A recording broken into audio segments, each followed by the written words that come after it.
Welcome to the annual performance review of the 12 disciples. That's right, 12 men, handpicked by yours truly, to carry the gospel to the ends of the earth.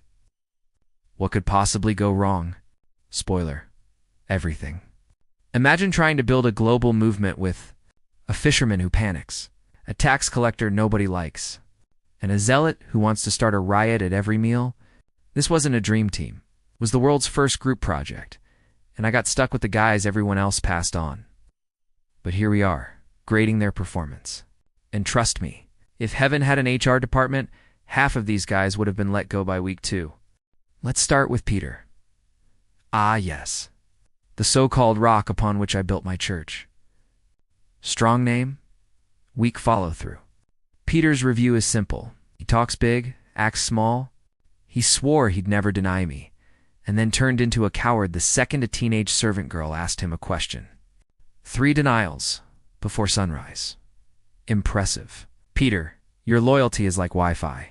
Great until someone else shows up with a stronger signal.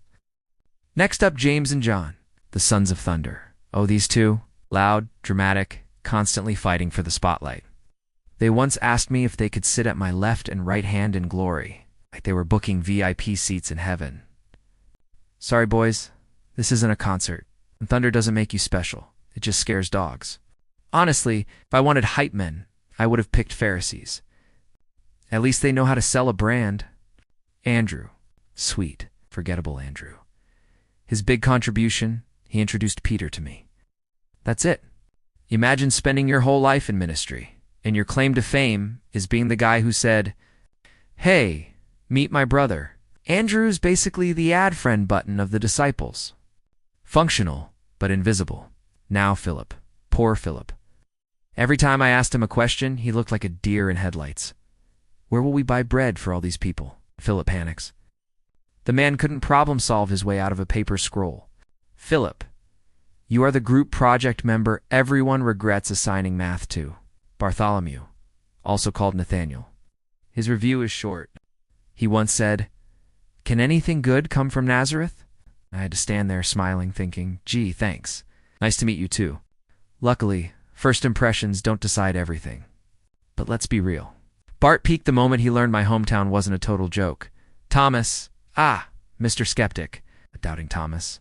The man wouldn't believe I rose from the dead unless he poked my wounds, like a nosy doctor. Thomas, you are that friend who needs Google, Wikipedia, and 3 fact-checking websites just to believe you saw a UFO. Faith? Never heard of it. Matthew, the tax collector. Imagine trying to build a revolutionary movement, inviting the guy everyone hates for stealing their money. Bold move. I know. Matthew's still scribbling notes like a glorified accountant. Honestly, his entire gospel reads like a receipt. But hey, he pays attention, so I keep him around. Simon the Zealot. The political radical. Basically, the guy at the party who won't stop talking about overthrowing Rome, even when we're just trying to eat dinner.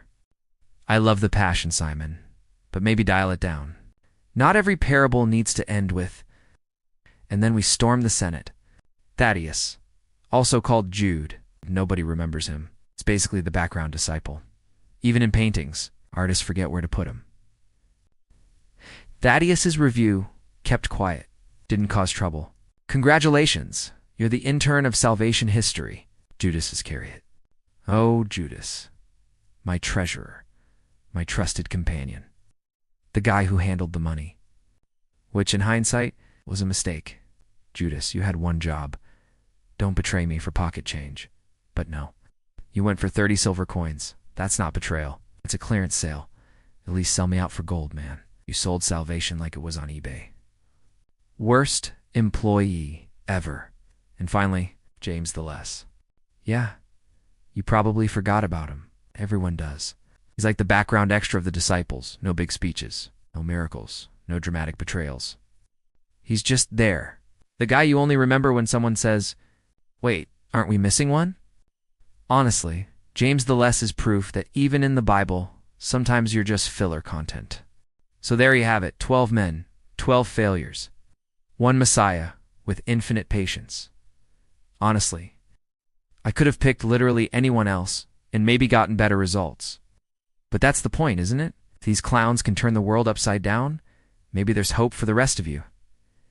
In conclusion, the disciples' final grade, group effort, C-, would not hire again.